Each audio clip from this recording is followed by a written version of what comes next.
Hey there, welcome or welcome back to another video on my channel. Today I'm doing a vlog. I am taking a trip with my extended family down to Florida and we're going to be going to Universal and Disney, and I'm really excited about it. It's been a hard year when it comes to travel because, I don't know how many of you know this, but my husband's an immigrant, and with the current political climate, we've been very weary about straying too far from home this past year, and it's scary out there for a lot of folks. But we planned this trip like maybe a year and a half ago before everything went like kind of crazy.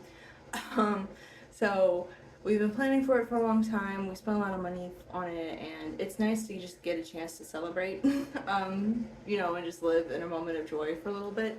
So that's what we're going to be doing. And if you're interested in seeing whatever we see, just keep on watching.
Oh, hell no.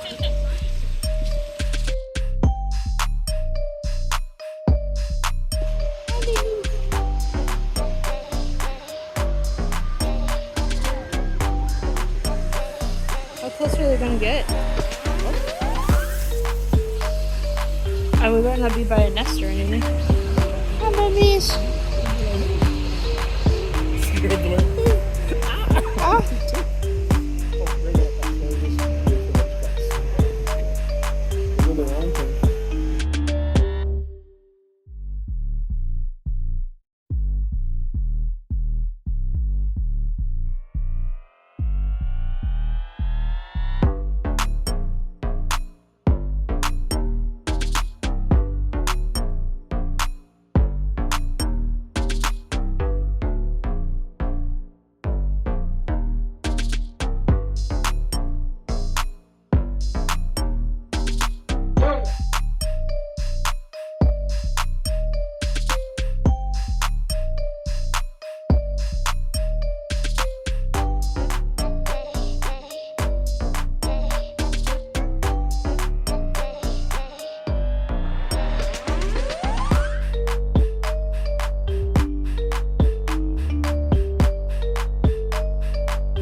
Jimin.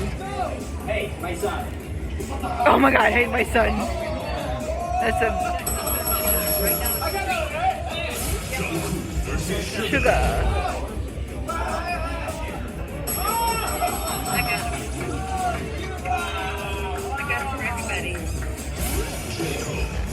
Mr. J-Hope. Those are my two favorite guys, Jin and J.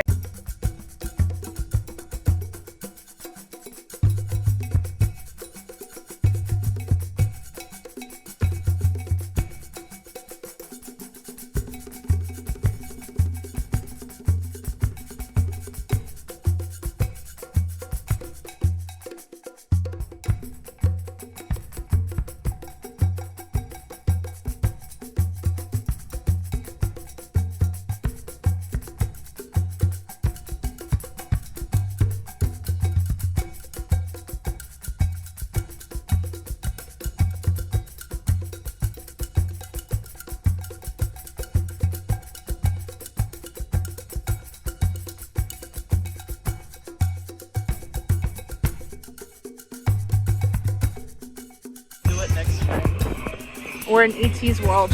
I forgot to record. Oh, my feet!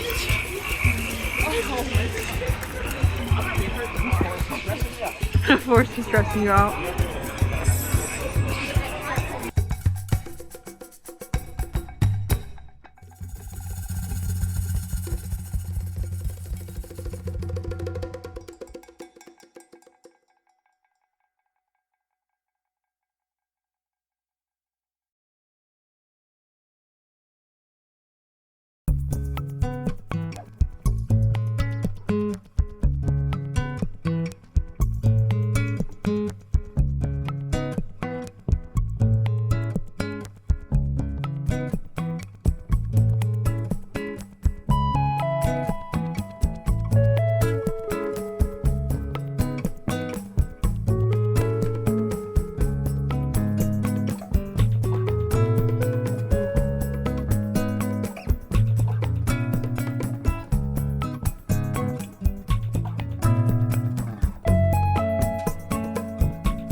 Oh my god, look how pretty! Oh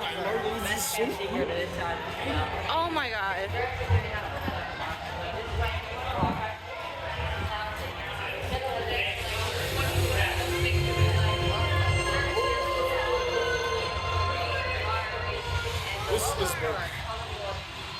Oh, that's so cute. Oh my god, you guys, this is so Viking core. Oh my god.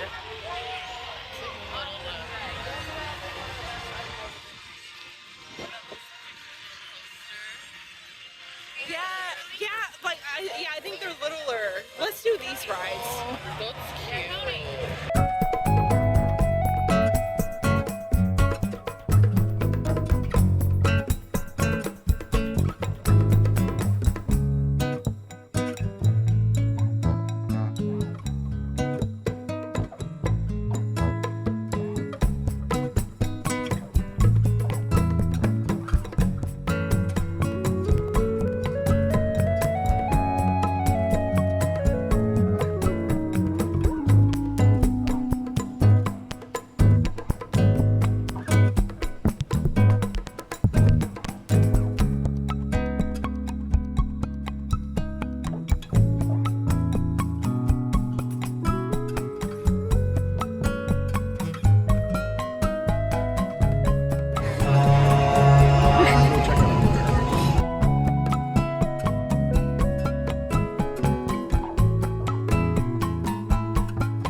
Hey there! So we just finished up doing all the Universal stuff and now we're at Disney.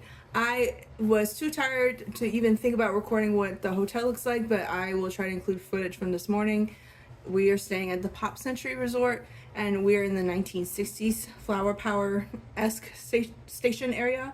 But we're going to be doing Hollywood Studios today, Magic Kingdom later, and Epcot later. So if you're interested, just keep watching.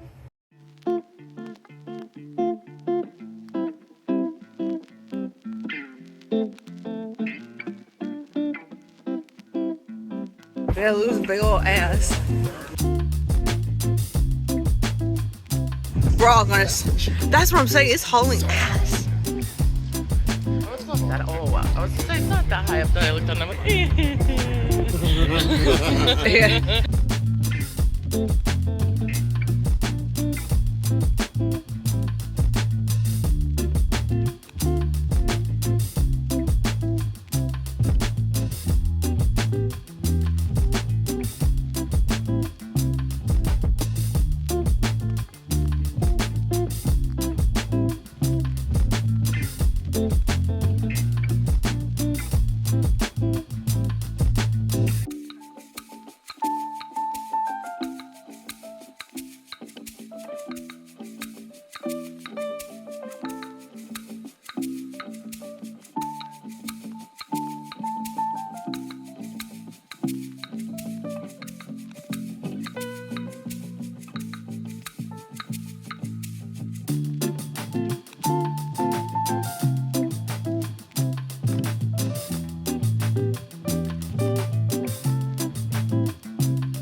And that dinosaur toy up there, that's Rex. How's it going, Rex? Juicy? I'm not sure stringing up all these rights.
So it like beeps to let you know when he's close. Like I can feel it beeping now. You can? Yeah. Proper record for a beeping change. What does that happen? Does that mean that When you're close. activate thermal viewer to confirm the target? Marks out. Collect your credits. Once we're done, then we can. Oh, so you got that guy. Oh, okay, cool.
Me, just like me for reals. Just like me, for real, standing or no?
Welcome to the workshop. Oh yeah. It's a little... It's a lot. But to us, it's everything. You've met my fellow gatherers.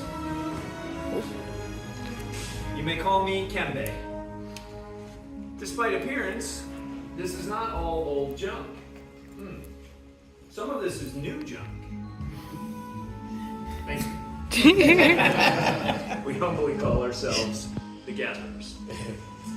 My crew and I searched the galaxy for ancient relics, looking in the forgotten places, like abandoned outposts or battle-ravaged planets. And what we find, we bring back here to the workshop. So, a stormtrooper sees only worthless clutter. Those in the know, they see priceless history. And in these troubled times, learning from our past may be the key to ensuring our future. We've all heard the legend of Luke Skywalker, right? Yep. Yeah. We hear there's another, a new Jedi. And she's a scrapper, like us. Tell me her name. Rey is leading the spark of hope that many of us have been waiting for. That is why you're here. To look ahead and to build a lightsaber.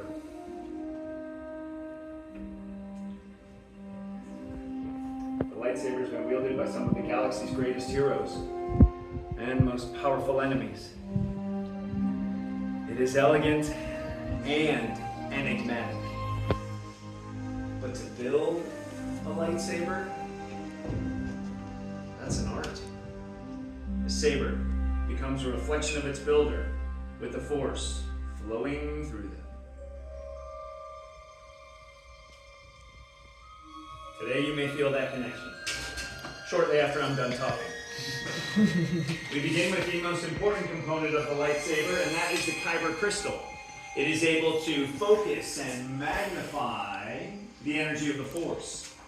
Some say the kyber crystal is the heart of a lightsaber. I like that. The color of the crystal determines the color of the blade, and you may recognize these from some of the greatest Jedi in history. Blue, like the one wielded by Master Obi-Wan Kenobi, his apprentice Anakin Skywalker. And we hear Rey.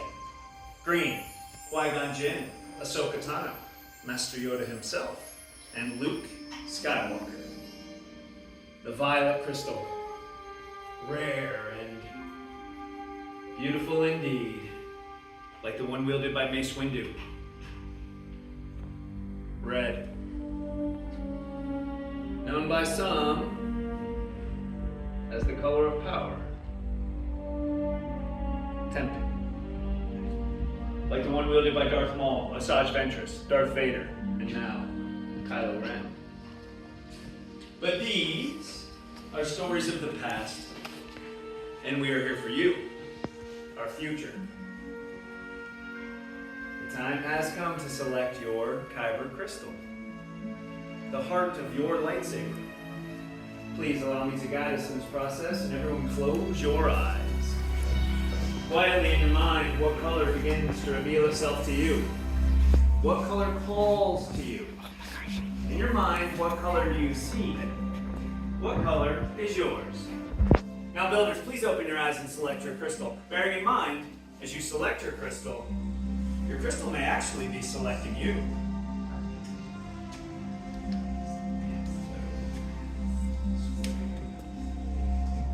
Yeah.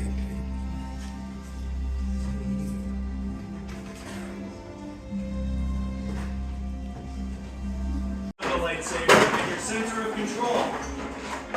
It's also literally the only thing that will keep your hand from being totally disintegrated. So let's keep those listening ears on now, Joe. The assembly tray is placed in front of you. You will see all the wonderful pieces and parts you need to assemble your very own lightsaber hilt. Allow me to introduce them to you. Beginning on your left with the chassis. The far right, the activation plates. Rounding out the middle with the grips, emitters, and pommel caps. Now building a lightsaber is a very personal journey. Just as you have selected your crystal, you'll now select the individual components to comprise your hilt. My fellow gatherers are here to guide you on that path. Should you need assistance, they're more than happy to help. All right, let's build. Said goodness. When you guys have them in there, I'll do a quick check for you guys, make sure we're doing our promise. Wonderful, my friend. Alright guys, we're gonna go to column 5 now. You're gonna take one of your sets of activations. Let me know where you sit like better. We're gonna take a look inside there. And once we have those in place, you're going to go ahead. We're going to flip our switch up. Should hear some sparks. Please get the red square to go right on top. The Wonderful. red's gonna go Go ahead right and slide it back down. And then go ahead and select 2 of those. The thick silver ring is going to go in towards the middle, so you're going to push and twist. Yep. Other way, bud. Flip it over. And push and twist.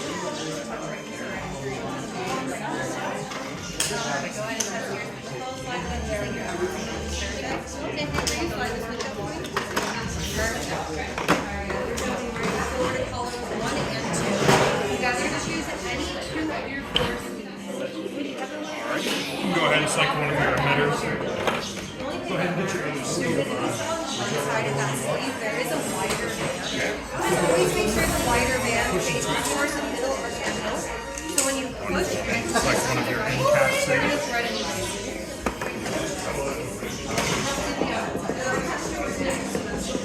Yep, pick one of your emitters that's going to go on the top and then twist together.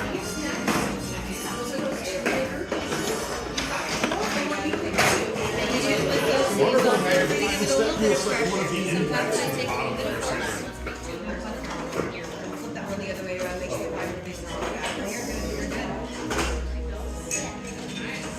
Alright. Perfect. Are you finished, my friend? Keep going around. Alright, double check for you. Give it a final safety check. Alrighty, when the time comes, my friend Kim is going to tell you to activate. Slide that switch forward. There you go. It's time to Yeah, perfect. deactivate. You get one Slide it there. back down. Congratulations on your very own lightsaber. Whenever you're ready, go ahead. Please join me and stretch your hand out over your completed hilt.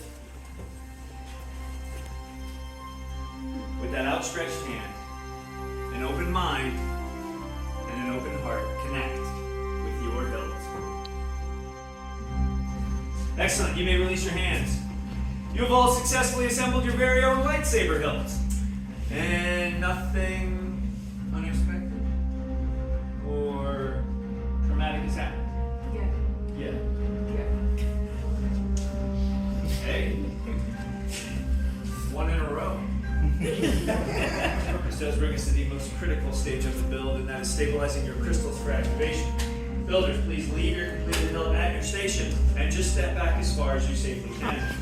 Final checks before placing your hilt into the crystal stabilization chamber. Oh my gosh. This must be done extremely carefully by someone with training, expertise, and a very steady hand.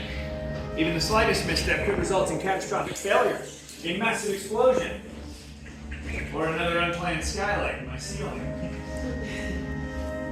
Very few care about that. Power cells are stable. Excellent. Everything checks out. Good. Good. Good. Nice work, crew. Here we go. I've got a really good feeling about this.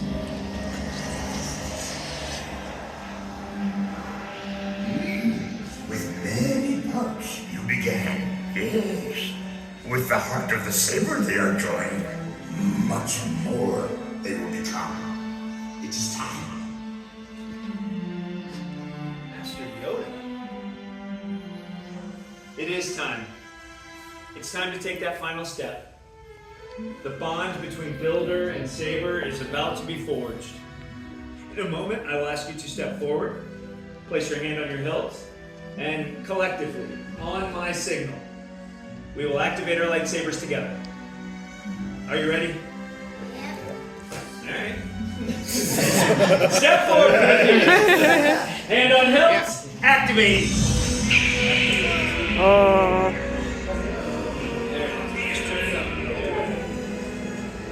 Builders, raise your lightsabers. Oh my god. You have just Oh built my a God. lightsaber, like the Jedi and the Sith who have come before you.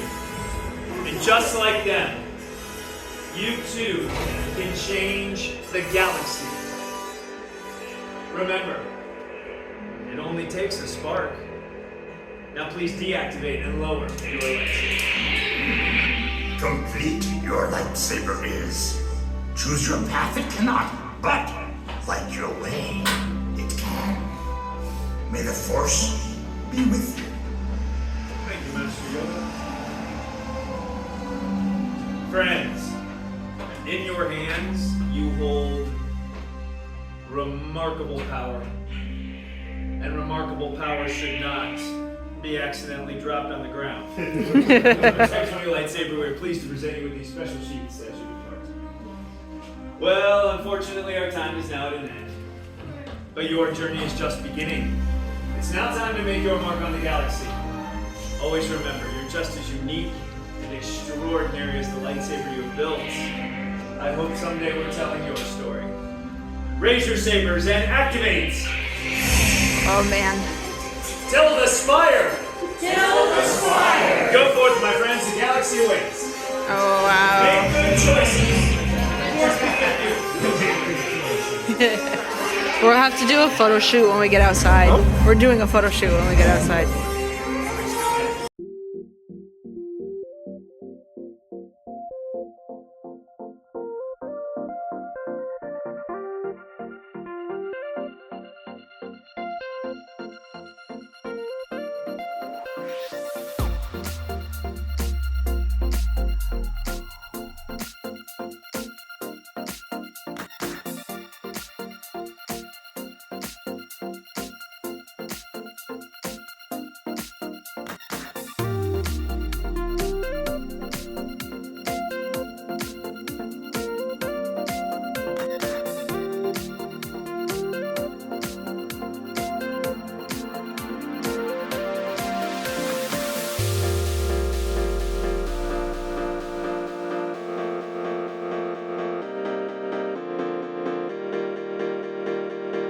Robozinho, keep doing it.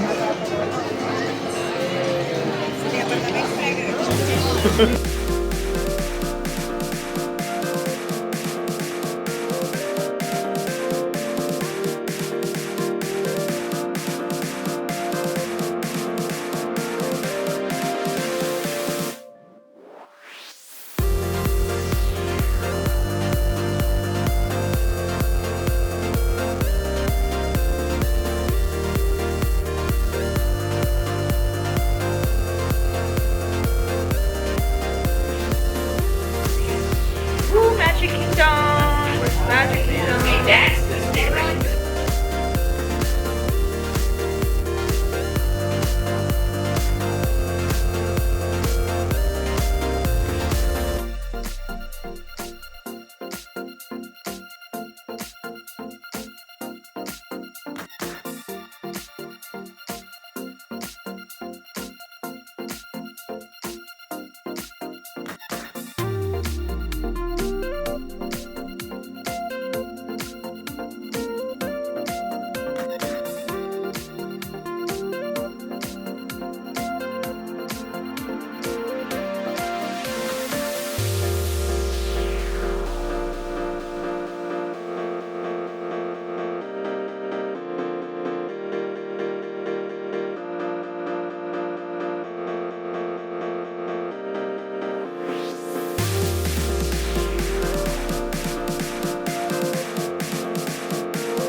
watching from the floor. Better than watching from the wall. Oh, heck, I kind of like it up here.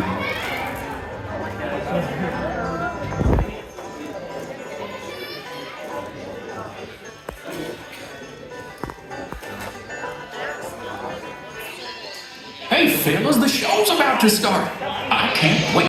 Howdy, folks. Welcome to the one and only original country band musical jamboree, featuring a wild and woolly assortment of grizzled old grizzlies singing a little country, a little western, and a whole lot of everything in between.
We had a little reindeer, guys.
Epcot.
Annie Rayan, Commander of the Nova Corps.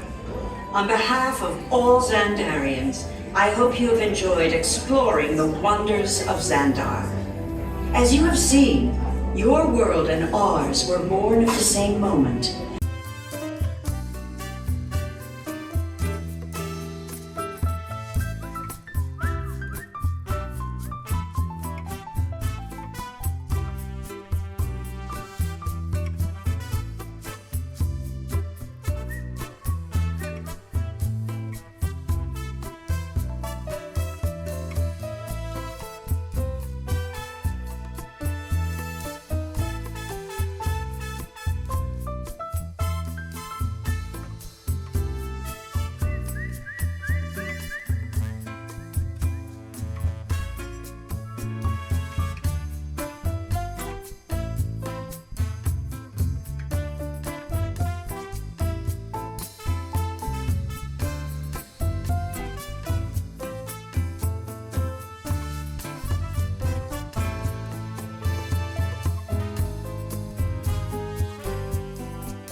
Okay, so now we've made it to the part of the vlog where I just yap.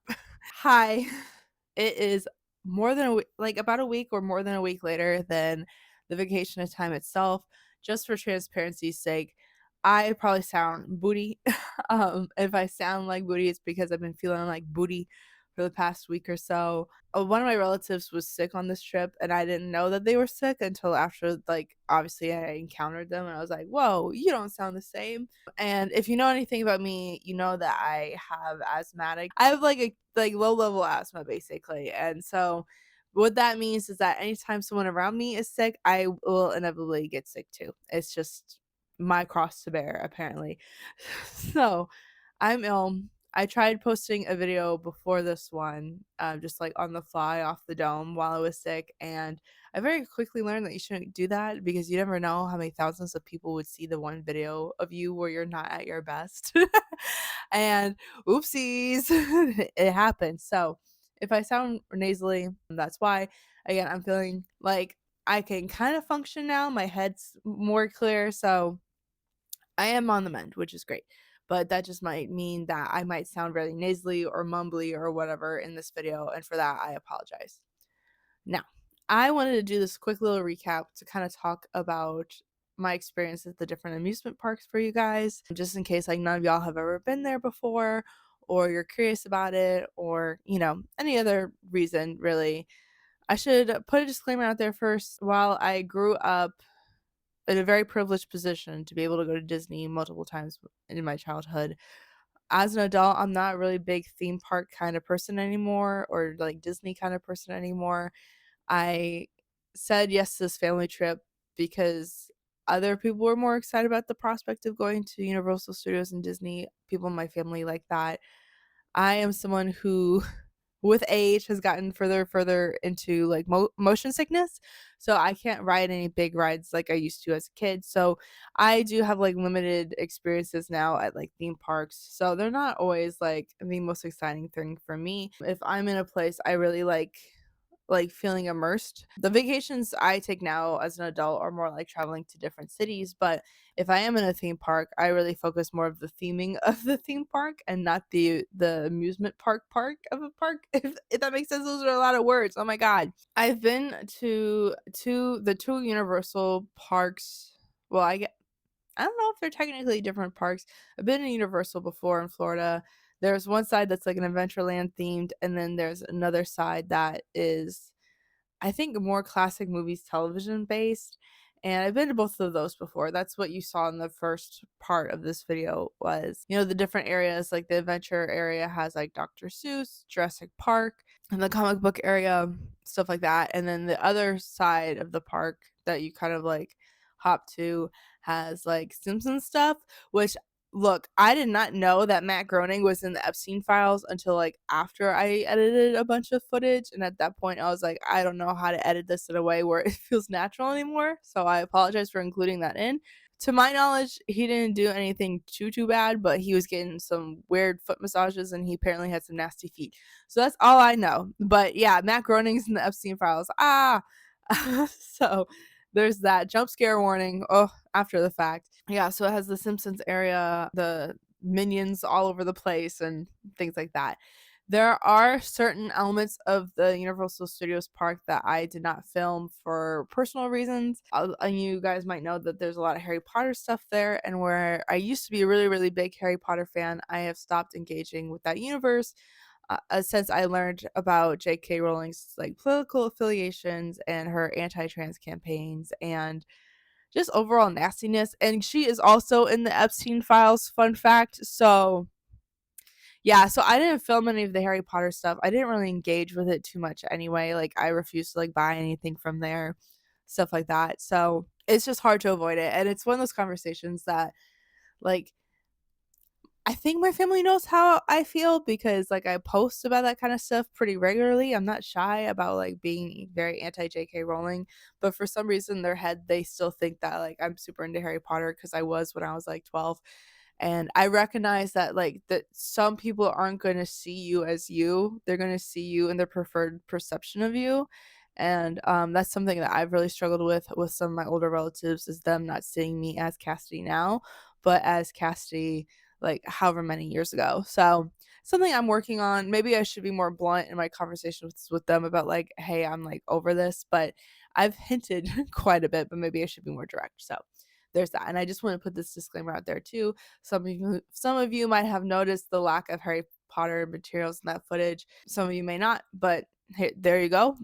I just wanted to address that real quick. And again, I have limited things that I can do at Universal because the rides there tend to be bigger.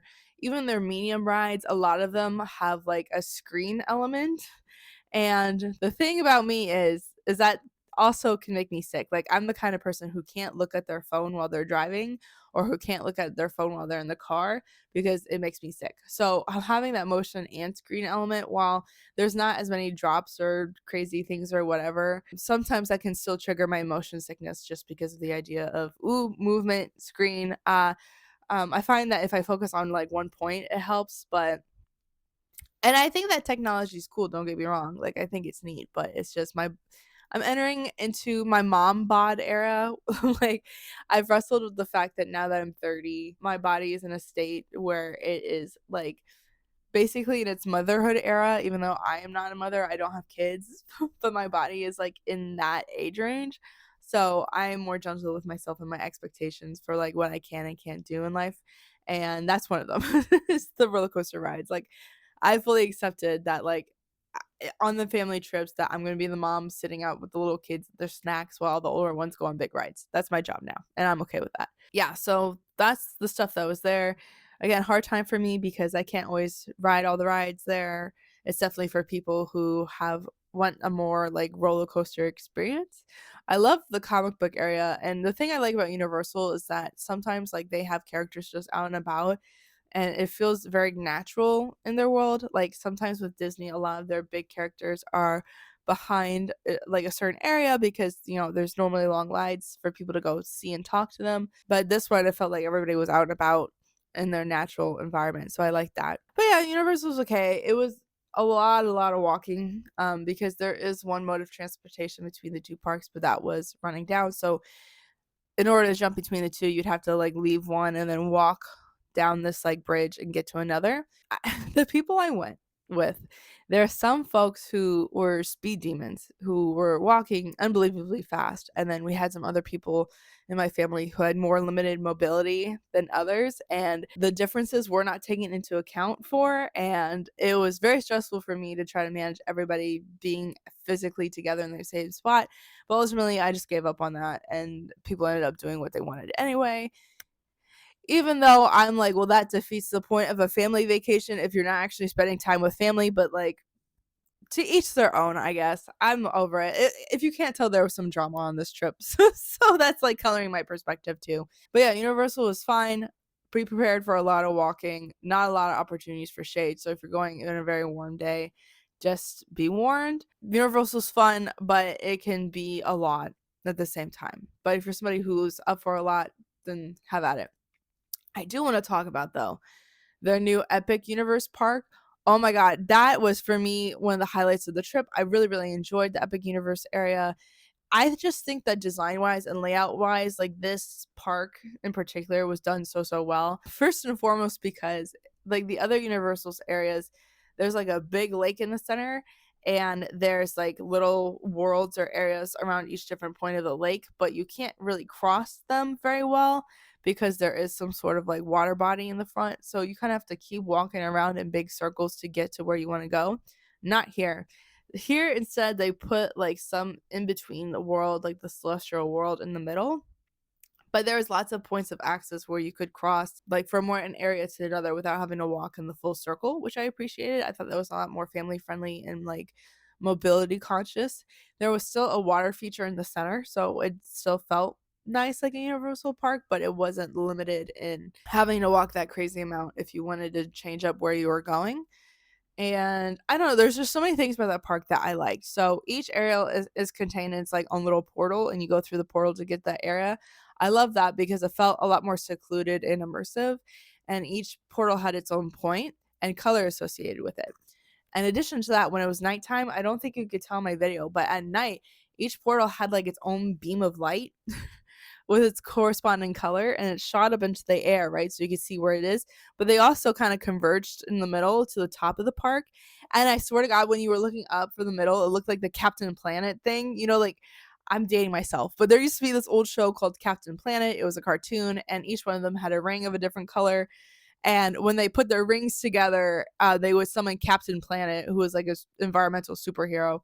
But that's what it gave me. It gave me Captain Planet vibes, which I thought that was really, really cool. I, for one, was super excited because they had Super Mario World there, which, if it's not apparent, I love Nintendo. I'm a big Pokemon fan, but I do play a lot of other Nintendo games. I'm a big Animal Crossing fan, huge Animal Crossing fan. And there's other Nintendo games that I really enjoy. So Nintendo World was on my list. I'm a big Switch fan. I'm not really like a gamer in any other respect outside of Nintendo.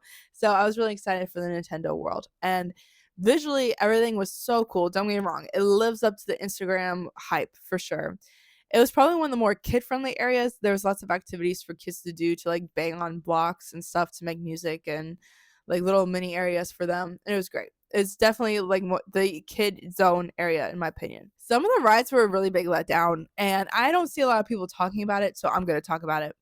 Excluding the Donkey Kong ride, because that was actually fun. It was like a little smaller roller coaster. I enjoyed it because, again, I didn't get sick on it. It was great for me. And the Donkey Kong area was super cute. There was something I wanted to try while we were there that I didn't get the chance to do so. But there is this ice cream there, and I think it's either like banana or pineapple Dole Whip type ice cream with caramel popcorn on it. And it's like a souvenir type ice cream in that land. I really wanted to try it because I heard online it was very good, but I didn't get the opportunity to do that. So if you go to Epic Universe and if you're going to the Nintendo World area, try it out. Let me know what you think. But that ride was fantastic. But the other two rides, I was so let down. It was not it, Chief. And you know, when we went, we had like fast passes, so we didn't really have to wait in line too long. But the Yoshi ride made me so mad because it was not even a second long. I'm not kidding you. I thought like the Yoshi would go around the perimeter of the park or something in like hidden ways or go into a tunnel or something. When I tell you that Yoshi ride was limited to maybe like, it's like one single track that goes into one loop, and that's it. That made me so mad. And all the videos you see of Instagram of people like panning to see the park on Yoshi, that's literally the only part to the ride. I am not exaggerating. It's literally the only part of the ride. And I know it's a kiddie ride, but like kids still deserve quality. And like that makes me upset because you have other rides that are kiddie rides and other parts, like other parks like Disney. Like Small World, for example, is a kiddie ride, a boat ride, whatever, but it's still pretty extensive. Like, it's not just a 1 second ride. So I felt personally disrespected by Yoshi. And then the Mario Kart ride, I was also super disappointed in, and I hope they change it. So the whole gimmick is that you're sitting in a car and you're driving like Mario Kart, right?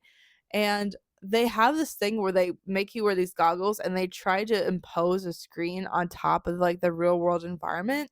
But my sister and I were talking about it and our glasses kept glitching. Like hers would glitch in and out, so you couldn't even see the characters zooming by. And mine, like my screen was like shifted down. So I had to constantly look down like this to even see like the characters on the screen who I was supposed to be racing against. So that was a major bummer. But the second point is that it's not like you're in a black room, so that's all you can focus on. You're actually on a ride and you're moving, and there's like lots of other environmental things going on.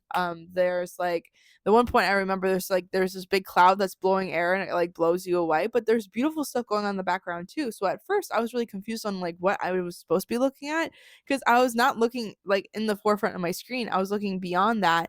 I like all the cool stuff in the background, but I realized that wasn't part of the actual game, and you're supposed to be playing an actual game. So I had to shift focus really fast, and it made me lose out on all that cool work that was done for the background of the ride. So I didn't really appreciate that either. And it was just really confusing to figure out what to do. There were mechanics like you had to drive and press a button to do that. That wasn't that hard, but I kept thinking about like, okay, if I'm having problems with this as a 30-year-old adult, like how are the kids on this ride supposed to figure out what the heck's going on? And kids are more tech savvy these days, but even so, it just like the glasses were almost distracting. I wish they would have just done the thing where like it's a normal ride and every now and then you stop in front of a screen and pretend like you're driving rather than like the video game part. And I know they were so excited to probably incorporate a new technology and make it feel like the video game. But I just felt like the execution was like really poor and it was a bit of a letdown. And again, I don't really see a whole lot of people talking about this. The only person I know that was honest about this was actually like a Brazilian YouTuber that my husband watches. He mentioned that. But other than that, I haven't seen any American people talk about that. And I just want to share with you because I don't want you to wait in like these really long lines and like just be disappointed the same way I was. Regardless of that, I did get my souvenir from the Mario area and I'm going to show it to you now. Check it out. Check it out. I got this sweatshirt. It's big on me because they didn't have my size, so I got the bigger one. But it is like a neon Bowser sweatshirt hoodie and it's got his Japanese name down here. I think it translates more to King Koopa or Demon King Koopa instead of just Bowser because I mean he is the king of the Koopas. But I really like the neon part of this. It's like it's really good quality and it's like 3D. Like this isn't printed on, it's like a bubble. So this is the sweatshirt I got from there. I was on the hunt, truthfully, for Birdo merch, which again I knew was a bit of a stretch, but Birdo is my main in Mario Kart. Birdo is my everything. Mario Party, I'm always Birdo. Birdo is my favorite character. And although she does go by Birdette, I think technically in America we just call her Birdo. But yeah, she is like canonically trans character and she's my main and I love her down. So I was really hoping to find some Birdo merch, but there was absolutely none. And I was like so disappointed by that. I was like, dang it. They had other characters. They had the main ones. They had Peach, Mario, Luigi, Bowser. They had Donkey Kong. They had Toad and Toadette, and then they had some Boo merch, some King Boo merch, but they didn't have anybody else besides that. So if you're also looking for Birdo merch, heads up, there are none, which made me really sad because I would have taken a T-shirt, keychain, anything, girl. But yeah, there was no Birdo stuff, so that was a little disappointing. Even though I talked a lot about Super Nintendo, I just want to say the How to Train Your Dragon area was like my favorite area of the park, hands down. The Frankenstein monster area was also really cool, but the best area was How to Train Your Dragon. And I'm not even a big fan of that franchise. My husband is. He loves that stuff. But I quickly became a bigger fan just because of how beautiful that area was decorated, how nice it was done, the Viking characters everywhere. There was a show running there that I didn't get the chance to see. I think it's called The Untamable Dragon. It's like a puppet show, but I saw videos of it online. It looked really cool. My favorite ride out of like the Universal Studios experience was there. It's like the little dragon coaster. It was so cute and it didn't make me sick. So I was very happy about that. But it was just a great experience. And probably the best thing I ate while I was there. It was actually it was a garlic bread cone with mac and cheese inside, and they had different flavors with the mac and cheese, but I had one with the barbecue in it, and oh my god, it was delicious. It was probably the best thing I had on my trip, truthfully, was that dragon cone. So if you're in that area, please go and get the mac and cheese cone. It was so good. But that was my hands down favorite area just because of how big that area is. The rides were fun. There is a water ride there I wanted to ride, but it was shut down the day we went, so that was a bummer. But they have like 3 rides there, a show, character meet and greets, all sorts of gift shops. So that was, if you're going, like, you will not just be disappointed with the How to Train Your Dragon area. That place was really, really cool. So yeah, after that we did Disney.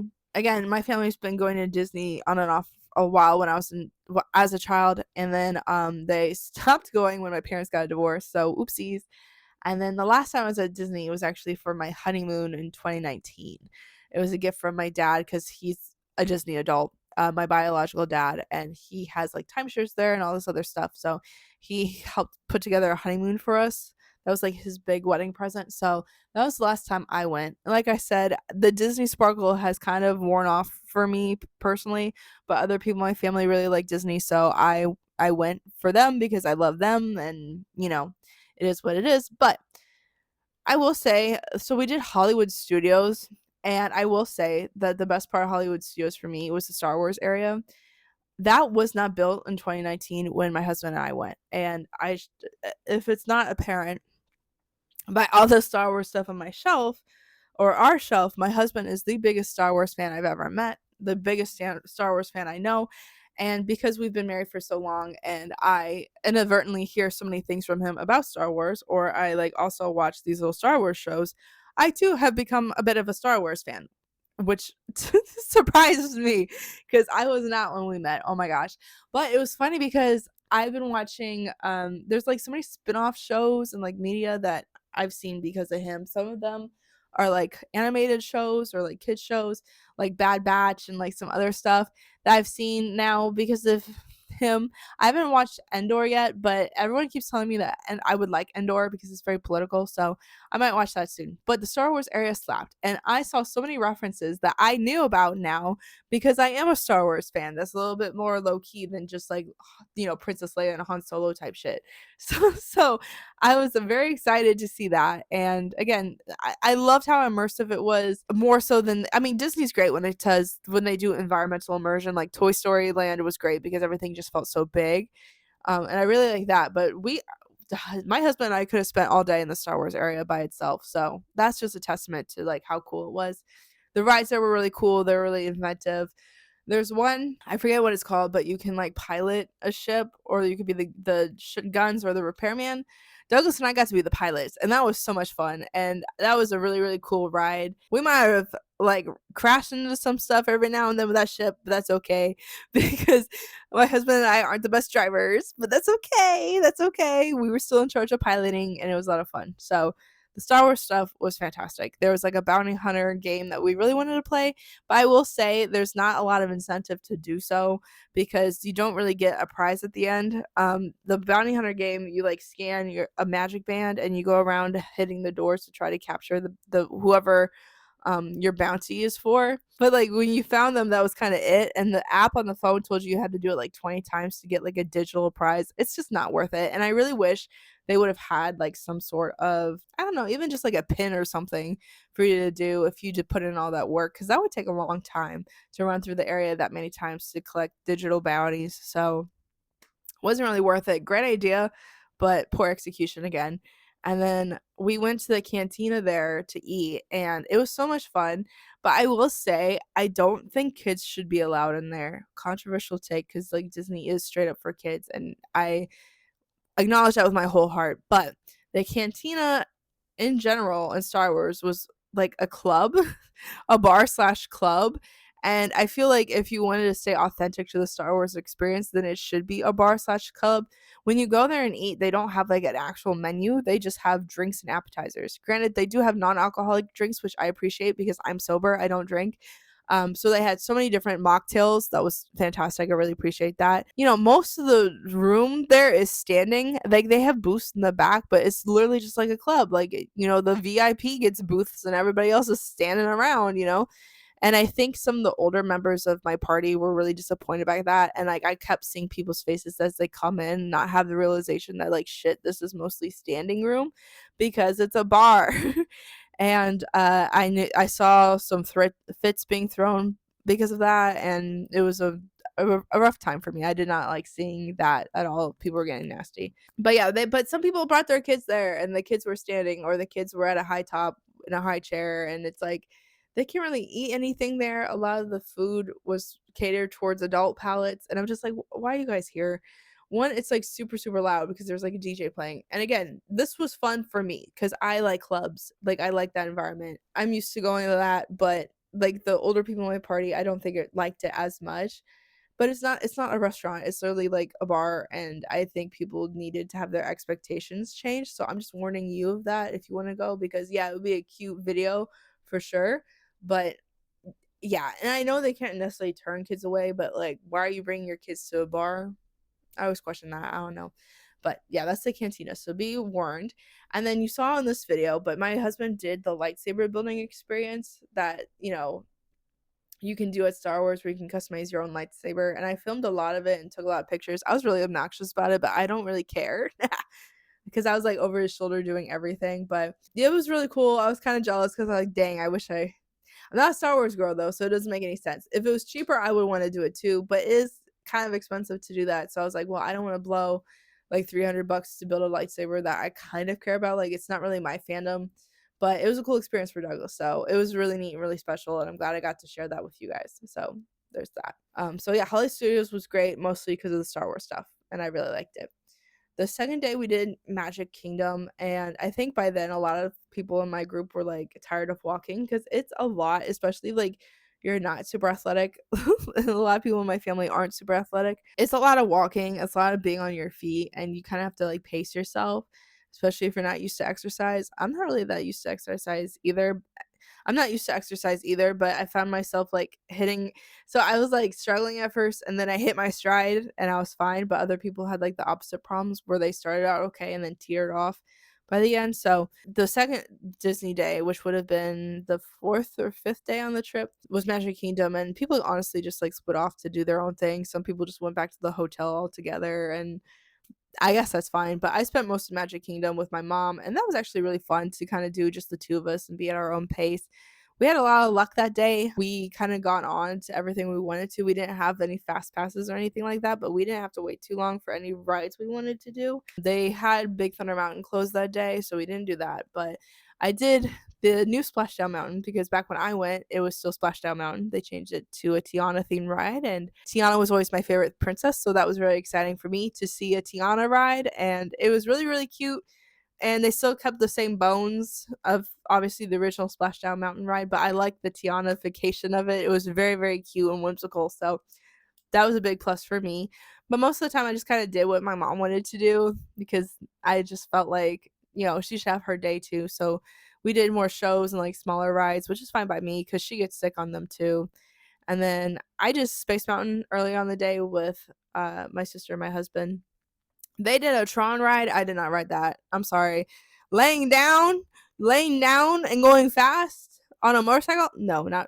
I kind of knew I'd get sick on it. So I did not do that. But we did a lot of more low key stuff. And that was fine with me because I'm just chilling at the end of the day. I feel like Magic Kingdom would be more fun if you actually had kids. And that's kind of how I feel. I feel like the Disney stuff at my age, like the classic Disney stuff, would be more fun if I had kids and I got to watch them like see everything for the first time and have like the little sparkle in their eye or whatever. But that's not the case. Yeah, I don't know. But I was just thinking about that. But I don't know what to do with that information because I'm not really in the mood to have children right now. But I thought that would be more fun if I had that at Disney. But yeah. And then the last day was Epcot, which traditionally was my favorite park growing up as a kid. I'm a nerd. I like learning. Okay. Epcot is the most educational park pretty much in my experience, not only with like international relations type things with different countries, but with different growing technologies and stuff. So if you know me, I literally my master's degree is in international studies. That's my thing. My husband is from Brazil. I'm from US. We have our own international marriage and relationship. I love traveling. I've been to a bunch of different countries. I've been very fortunate to do that. And yeah, I'm fascinated by technology too. I write about technology for a lot of my horror stories. I'm very interested in communications technologies, especially. And then, my husband's a software engineer. So I learn a lot about computer science and things like that from him. So that's my park. You would think that's my park, that's my area.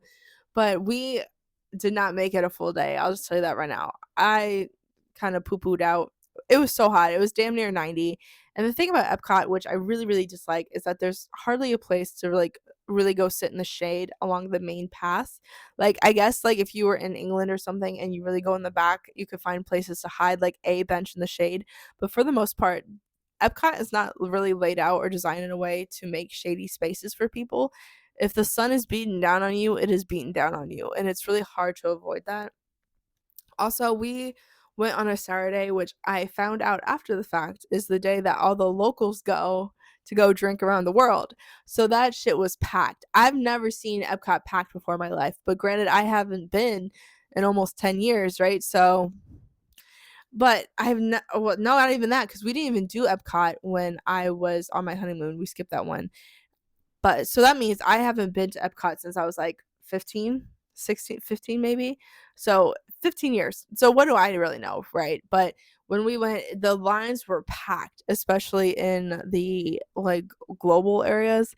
And Douglas and I got the opportunity to like go off by ourselves and eat in Mexico and stuff. But beyond that, it was really hard to find any food or drink that didn't have a line that was longer than like some of the attractions. It was crazy. So we kind of dipped. We tried making it our goal to go around the world. And we skimmed through a lot of places, unfortunately. I really wanted to stay longer and like ride rides there, but we skimmed a lot of things, got to Germany, and then gave up and went home, which sucked. But I did go to France and I did ride the Ratatouille ride, and that was so much fun. That was like my big goal for that day because I haven't ridden it yet. And again, it's another kind of screen ride, but it was really cute.